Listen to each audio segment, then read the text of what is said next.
we're gonna move over to San Francisco, where, like Sean said before the show, they just want to pay somebody.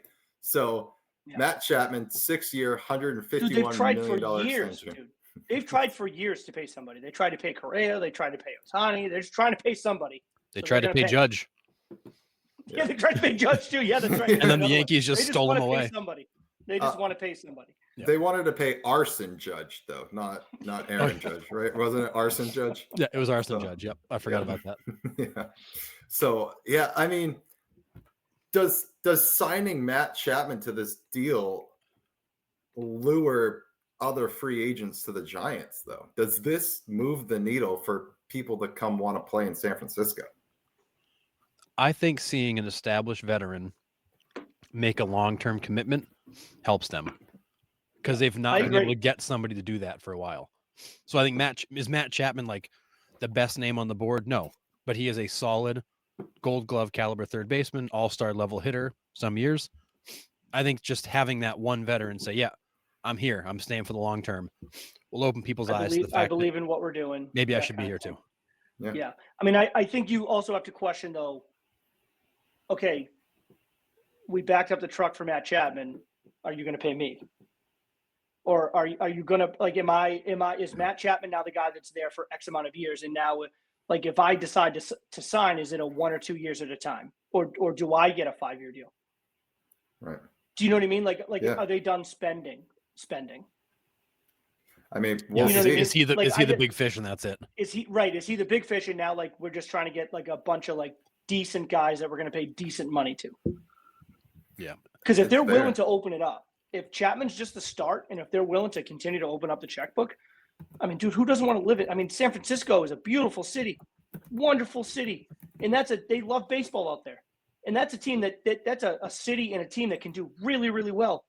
I mean, the Dodgers are the Dodgers, but that's a division that you can challenge for. Yeah. Like, if you get the right guys in, you spend money and you get the right guys in, you can challenge for that division. And the San Francisco Giants are a legitimate organization in this league. So it's like, if you're going to pay it and you're going to open up the checkbook and bring some more guys in, and if Chapman's just the start, then let it ride. Yeah, and I feel like they've shown they're willing to spend money. They just got to get people that are willing to sign the other side of the contract, and maybe Chapman gets that. He's the domino that gets the whole thing started. I hope so. I mean, listen, dude, sports, man, every sport is better when, like, the iconic franchises are good, right? And San Francisco's right there. Like, baseball's better when the Giants are good, when the Yankees are good, when the Red Sox are good, when the Cubs are good. Yeah. Like, you give me iconic franchises that are good, the sport is better. Yeah. Well, and the Giants aren't that far off either. They've got a decent young core. They're missing a couple of pieces, and that's a team that can challenge for a division. What's tough for them right now is that you got the Dodgers, who are the Dodgers, but you got the Padres and the D-backs, who have begun to kind of settle in themselves. So you're now looking up at 3 teams, not one, and it's a little harder to make some noise in that division.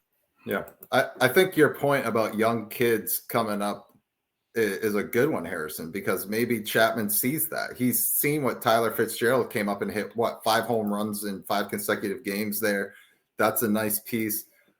Luciano came up. He's been a prospect for a while. His defense is atrocious, but they love his bat. I mean, I watched It's not great. I watched the Diamondback series, and Giants didn't miss a single inning of that, and he booted, I think it was 5 balls. Like, really bad. Great. He can't catch the baseball, but he can hit. Boy, can he hit.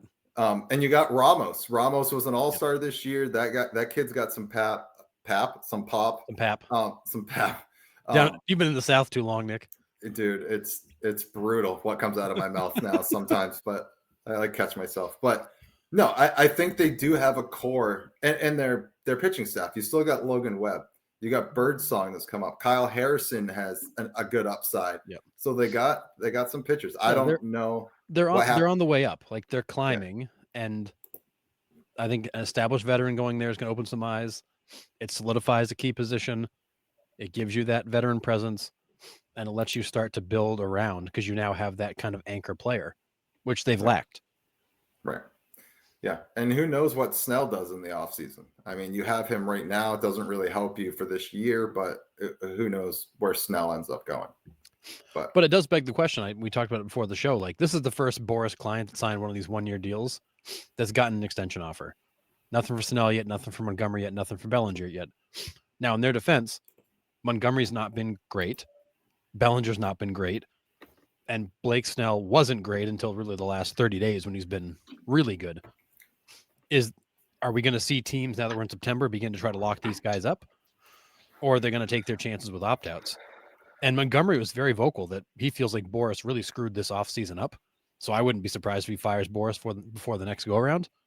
But are we going to see these guys re-sign? Or are they going to go back out to free agency, opt out, and try again? Yeah, well, Montgomery already fired him, right? Yeah. I don't remember seeing that he did for sure, but I can't imagine he didn't. I'm pretty sure he did, like early on in the season. I'm pretty sure. I remember we talked about it in the offseason right before the season started. Like, he overplayed his hand, no question. This was not a great offseason for him. I mean, I don't think we're spilling any state secrets, right? I mean, he overplayed his hand. Yeah. He had all these big names on the market that he thought he was going to get buco bucks for, and it all fell apart. Good for Chapman, though. Listen, man, I like Chapman. I big fan. He strikes out a ton. He plays great defense. When he hits, he hits. You know, from all accounts, he seems like a good locker room guy. Yep. I like him. I'm happy for him, man. 6 years was a 150, 151. Yeah, 151. Yeah. It's a good number. It's a good number for him. It is. He's a line drive. He hits a ton of doubles, turns some line drives into home runs, plays great defense. I mean, you could do worse for 6 years.